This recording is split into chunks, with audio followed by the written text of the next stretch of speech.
I'm Ashton Addison from EventChain for Investment Pitch Media and FinTech News Network. And today on Blockchain Interviews, we have Richard Ells, CEO and founder of Electroneum, back on the show once again. Richard, pleasure to see you again, and thank you so much for taking the time. Hi, no, thank you very much for inviting me back on. Absolute pleasure. Yeah, well, to kick off our second interview, I'd love for you to explain, for those who aren't familiar and didn't see our first interview, a little bit of background on what is Electroneum.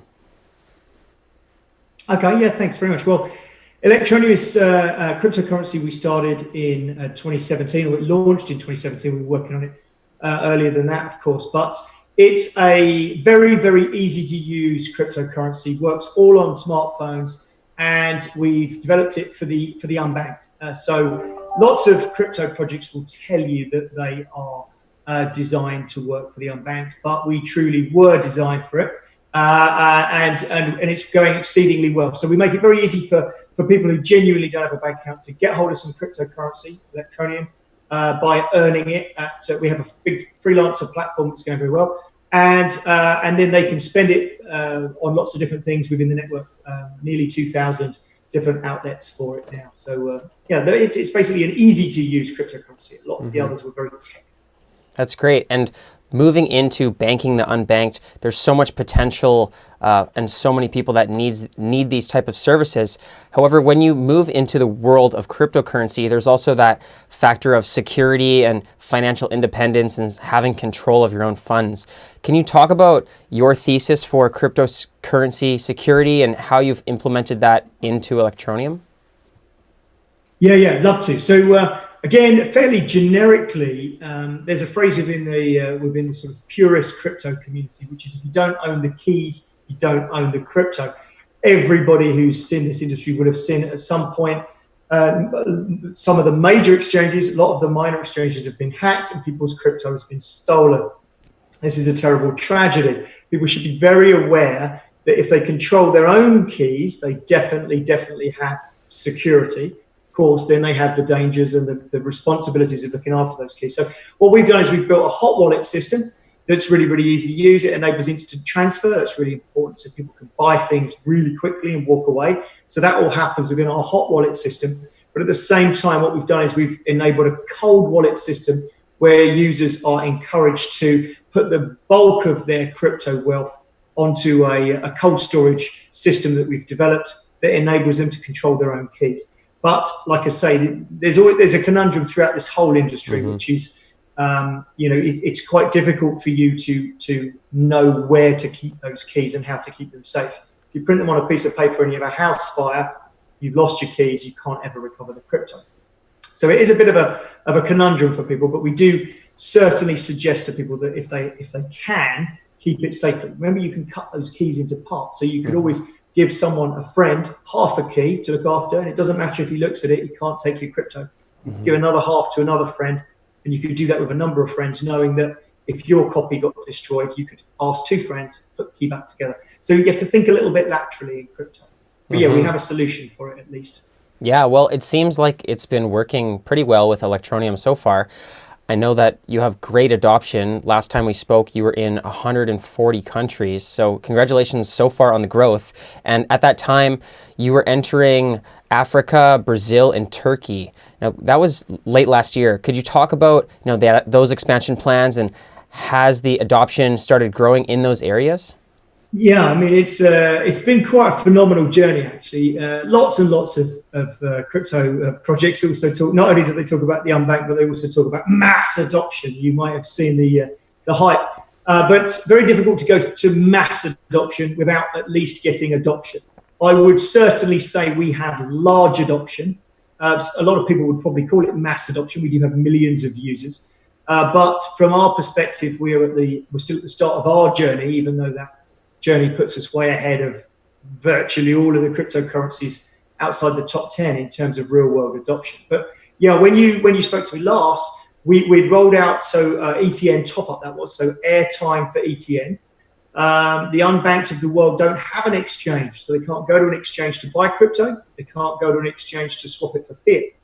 So what do? Okay, so we've got a way of people earning ETN, which maybe we'll talk about later or another time, but we've got a way of people earning ETN on thing called AnyTask freelance platform. And then they can spend their ETN at least in one place. There's lots and lots of other places in many countries. But what we did is we teamed up with airtime providers, so your mobile network providers, and enabled people to buy airtime through our app with ETN.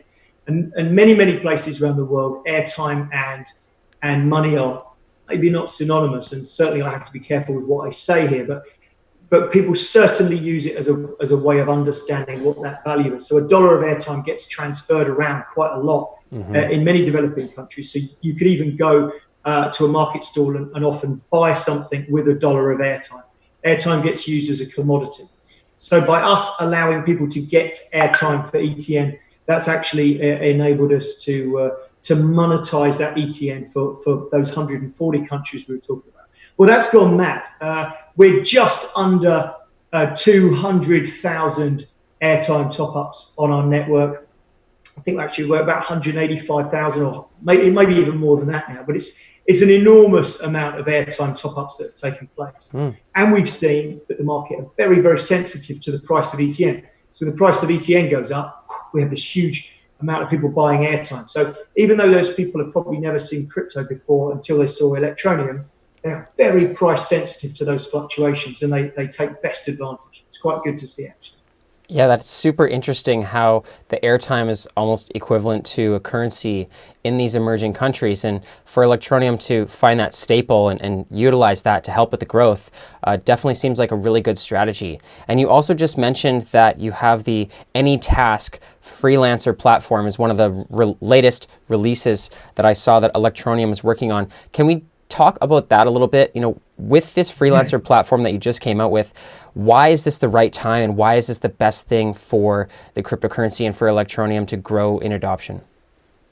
Well, what we wanted to do with cryptocurrency was really get it working in the real world.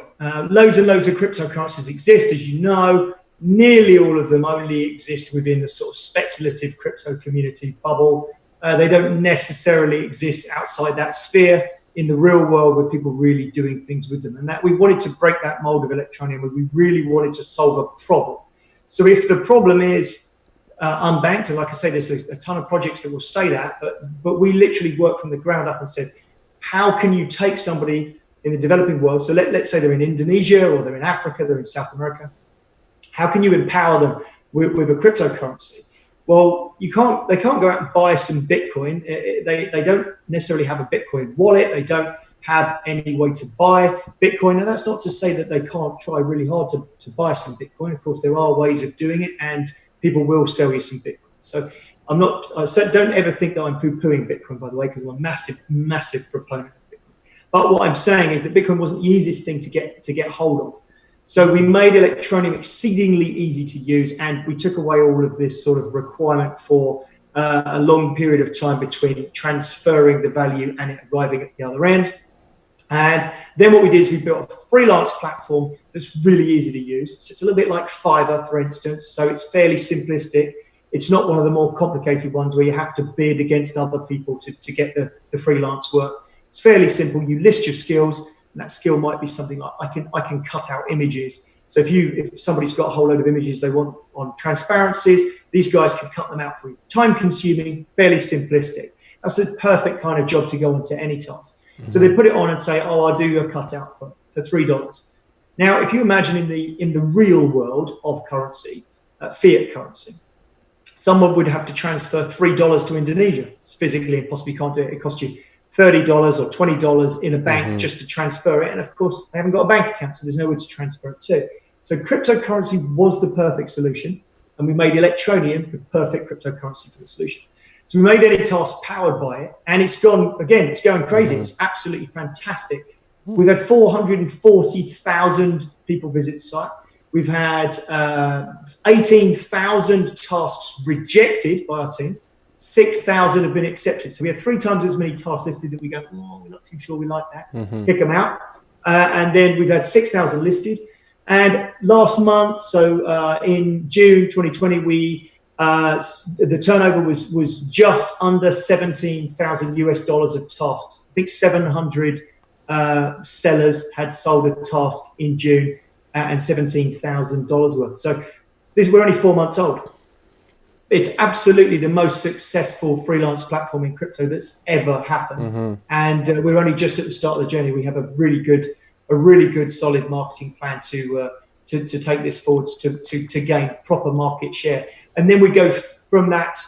When we're talking about adoption, I say large adoption. The market might well say we've got mass adoption now, but I see mass adoption as true millions and millions of users, 30 million, 40 million, 100 million people actually using it. That's mass adoption, isn't it? So that's where I want to take Electroneum. At the moment, we have millions of users, but I think we can take that to tens of millions and beyond. So it's exciting times. Definitely, yeah. Well, sounds like a great start to the freelancer platform, in the hundreds of thousands already. I guess moving forward, with this mass adoption, getting to the millions of users, do you have a specific marketing strategy, or do you consider maybe the fact that for micro tasks, having a $3 task or something, as opposed to using fiat currency, that really is the competitive advantage, to be able to put in tasks that are only a few dollars and not have those financial intermediary costs? Is that one of the main competitive advantages, or how do you see getting this to millions of people?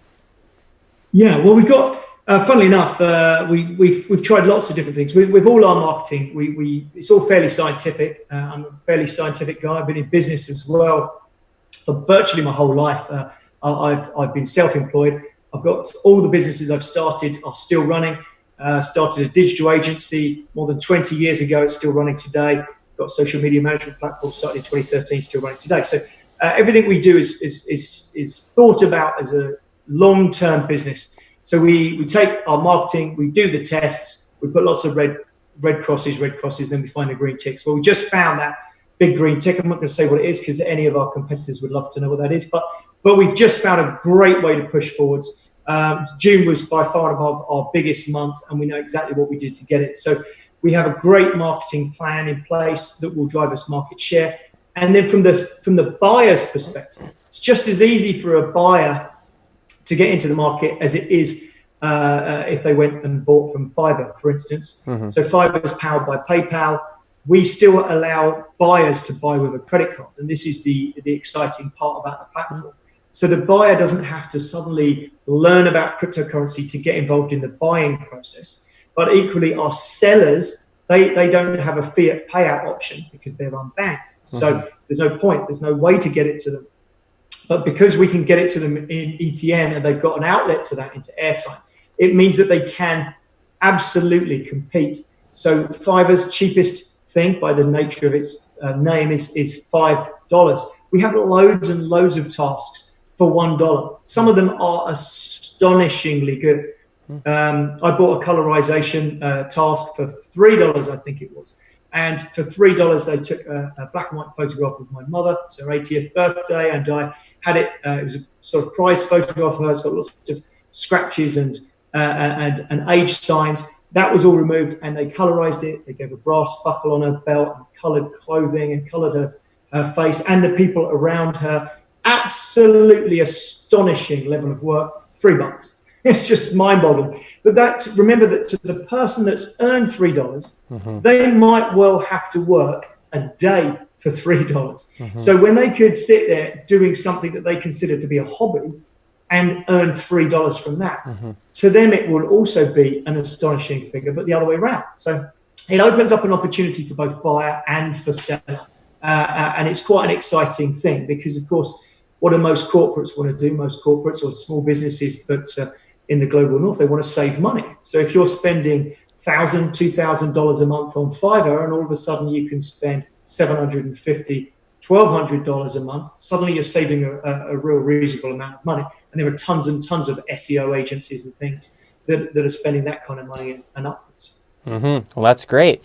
And it definitely sounds like that scientific method, and, got to hold those secrets close if you're going to gain the competitive advantage over the competitors. So all the best in that. And, I have one last question. We're running out of time, but I'm curious to know what is in the plan for Electroneum in the next 6 to 12 months. Are there any big updates that you can talk about that the user base are looking forward to? You know what, I do. I probably this week. I'm hoping it's this week. I often put my neck on the block, and it does a bit of a swing goes for it. I've put numbers out there before and found they've bitten me in the bottom somewhat. So before Christmas of last year, I said, "Oh, we'll be live in X amount of countries," and actually we weren't live in 20. We were only live in 14 or something. But now we're live in 140. So we got way past where I guessed in the end. But I was hoping to be live with electricity top up this week, and it's still going forwards. I think we've got 4 countries that we're going live with electricity top up this week. So that's exciting. I haven't got an exact date for it yet. I'm hoping Wednesday or Thursday. And then a total exclusive, which I wasn't really going to, I might put it in the email that we send out. Now I'm saying it. But we do have some other quite exciting things that we're going to tie in as well. We've been talking to loads and loads of people about other things that we can do. And when you have to think about it, when you're trying to think of something that virtually everybody can buy, or something that lots of people can buy, the obvious one is airtime, because everyone wants to get access to the internet via the smartphone. Then the next thing for us was utilities. So electricity was obvious again, because it's so tied in with what we're doing. And then we thought, okay, well, what other things are there? Now, one of the ones that I am going to say that hopefully, again, it'll be this year. Everybody knows that I always deliver on everything I say. Sometimes I'm a bit late, but hopefully this year we will see some gaming integration. So computer gaming, the unbanked do not have access to all of those lovely virtual currencies within games. So the V-Bucks of the world, or whatever it is that they're using, Robux these days. I guess it's Roblox. Robux, that's what it is. So there's Robux, there's V-Bucks, there's all these things. I'm not a gamer, so forgive me when I get these things hideously wrong. But so we are looking at some integrations for that to try and take those cool games into the developing world and give them access, even though they're unbanked, to those platforms. So quite an exciting development, which we're hoping to get out this year. That's great, Richard. And yeah, gaming is a very hot topic, especially for 2020 and throughout the lockdown. Gamers set to their computers, and I think that's going to be a global trend moving forward. So looking to see how that plays out. We're out of time, but what is the best way for our viewers to follow along with Electroneum, look at these updates, and get involved with the community? Absolutely, yeah. I very much appreciate you taking the time to interview me. And if people want to get involved, go and have a look at electroneum.com and come and follow the project. We're doing a lot, so it's an exciting time. And make sure you follow the channel and subscribe. It's an absolute pleasure to be on. Very kind of you once again. Thank you. Hey, thank you so much, Richard. All the best with Electroneum moving forward. I'll leave those links in the description box below, and let's follow up in the near future. All the best. Thank you.